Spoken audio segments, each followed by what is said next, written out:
Okay. Hola. Hola, amigos, amigas. Today, no, let's start over. I just said Try not to say Okay. And you're flexing your boobs. Say hola. Hola. Hola. Shannon and Brent here, and if you're tuning in for the first time, we are Shannon and Brent from Shannon and Brent's Excellent Adventures. So Awesome adventures. We've been having some awesome adventures, Yeah, we have. haven't we? Mm-hmm. Yeah. But today's video is about the technical stuff, and this is the second part of how to get your temporary residency in Mexico, which we got. Yay, which means now I can work while he and I golfs, can sit on the beach. Sit on the beach. Sit by the pool. Go for Cheetos. Yeah. Anyhow, we want to let you know about the second part. So if you haven't seen it, the first part is online on our YouTube channel, and that talks about the process in starting to get your residency on outside of Mexico, which is where everybody has to start the process. So, the second part of the process was pretty simple. I suggest that you get yourself a representative, okay? Definitely. Yeah. So there's lots of people that do this for a living in Mexico, and what getting a representative means is that you call one of the reps. We can recommend somebody depending on which area you're in and which immigration office you're going to go to, and you meet up with them. You pay your pesos. The fee was about $150 US for each of us.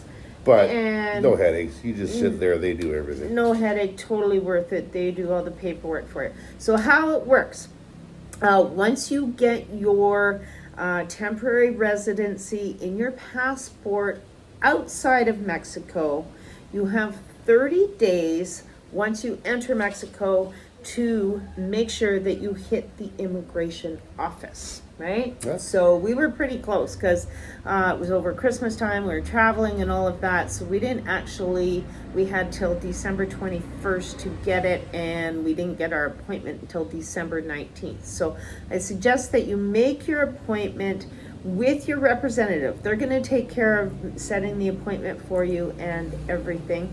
Our representative, her name was Monica, which we were referred to Monica by another friend going through the residency process. She was awesome. She was awesome, except not maybe that great with directions. Or maybe the miscommunication was on our part, but we got a brief email saying, meet you at the back of the building at 6 a.m. And we didn't really know where the building was because, again, a lot of the buildings in Mexico are not marked, and directions can be a little bit tricky sometimes. So it is the immigration office that you're going to. It sounds sketchy to meet outside the back of the building, but alley. It's not at all. So anyway, we showed up there at we went to the office in Nuevo Vallarta and met up with Monica. Like I said, it cost us 3,000 pesos per person for her services, and then 5,100 pesos per person for the immigration fees. So she sat down with us in a hallway, went through all our paperwork. Make sure you know how many tattoos you have. Hey? Yeah. You thought you had one. You kind of forget, right? Well, yeah, we had to do an inventory of tattoos. I got that one on my ass. Did you tell her about that one? Anyway, so yes, you do need to list out an inventory of your tattoos, any special markings, any scars. They just want to know. You need to produce your ID and your passport, of course. She's going to fill out all of the proper paperwork for you, and then you are going to take a seat and you are going to sit there and wait. Yep. And that's what's going to happen.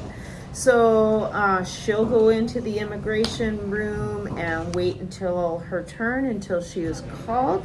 She will converse with them, and then she'll come out and grab you and say, okay, it's your turn to go in, get fingerprinted. Yep. And get your mug shot. Get your mug shot, front, both sides, and then you walk out of there and you have the precious temporary residency card, which means so much to be here. And why do we want to do it is because now we can have a bank account in Mexico. Now we can get medical in Mexico. Now we can, as soon as I get a tax number, which I'm working through next, and that'll be a future video, you can get your tax number so that you can work in Mexico and not live like a tourist. And there's nothing wrong with that if that's all you want to do is come down for a few months out of the year. But we're working on establishing a part-time life here, so we need all of these extra tools. Yes, you're pretty happy about that, aren't you? That's pretty awesome. Look at his tan. He almost looks like a Mexican. A little bit white under here, but whatever.